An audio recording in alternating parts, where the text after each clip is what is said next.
So what is analytics? I think people use this term a lot and just throw it out there and, analytics. Yeah, let's do it.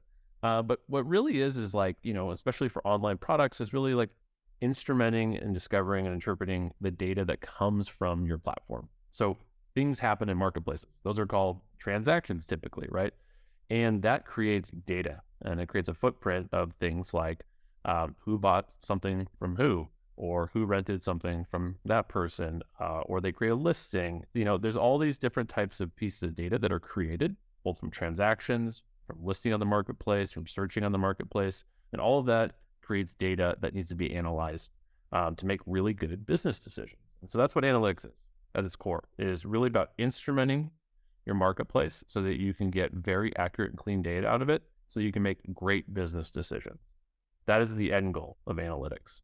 And so let's go into a little bit further. Um, in terms of philosophy, right? Why are you doing this? Why does it matter? And what do some of the greats think? I think one of my favorite books, kind of the godfather of OKRs. If you're not familiar with OKR, we can talk about it afterwards. But John Doerr, famous venture capitalist, you had this idea that you have to measure what matters, right? And so that's really what analytics is about: is can you measure the things that matter that move your business? And that's what the OKR framework that he came up with is all about. Two, management guru Peter Drucker. If you haven't read his famous books, I highly recommend doing it. But he's a famous quote: "What gets measured gets managed."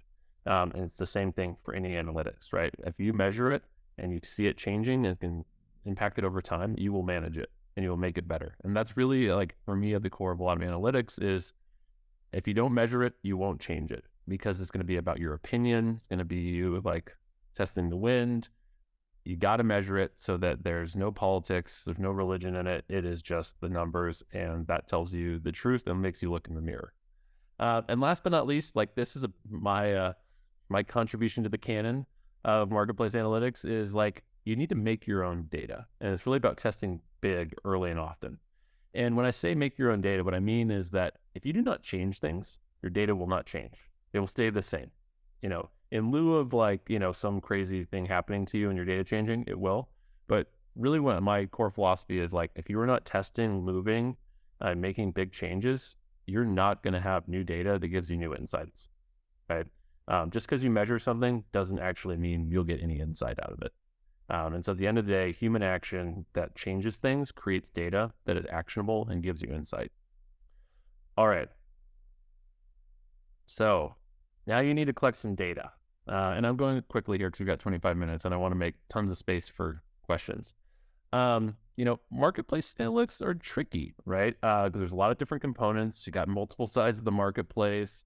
You're advertising on different networks and platforms, and you got to bring all this data together, right? And so how do you do that? What does that look like? What tools do you need? What technology is available?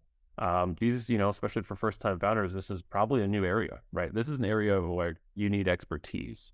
And that is, hopefully I can provide you some insight here on what good looks like.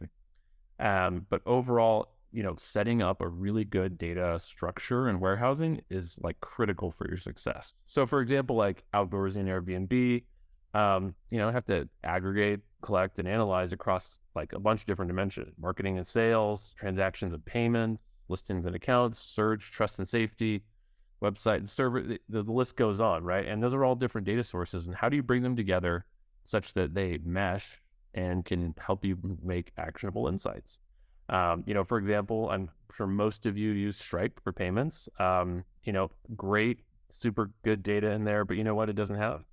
It's not attached to your customer on your side with all of their, heuristics about them. Like, what does their listing look like? Where is it located?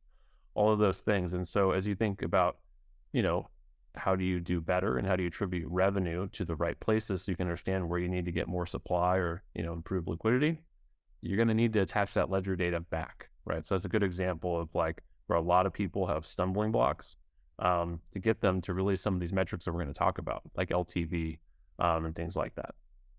So it's a lot of moving parts. It is solvable, but I will tell you that large companies struggle with this every day.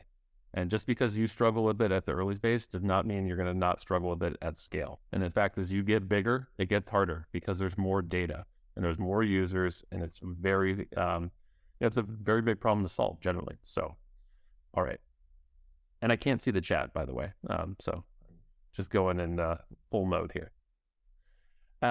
So what is an analytics stack? I'm not going to spend a ton of time here, but I put a visual here so that, you can see kind of what Drizzly has done. I always like this example, and I know quite a few companies, I won't call out any names, have kind of used very similar structures.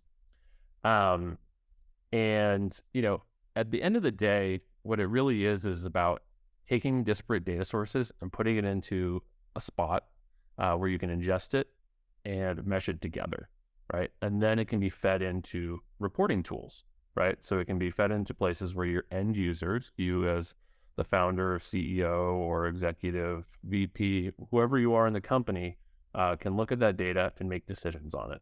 And so that's the end goal, is how do you normalize this data, put it in one spot, and push it out so that people can use it. And yeah, there's a ton of tools out there for reporting. I won't tell you which ones I like at this moment, but there are a lot of very lightweight kind of SQL-based tools that you can use for early days, which I would recommend. They're relatively less expensive. But then as you get later on, you're going to want to go to very robust solutions that, yes, have more integration time and more expensive, but ultimately give you a lot more standardization and tooling for end users.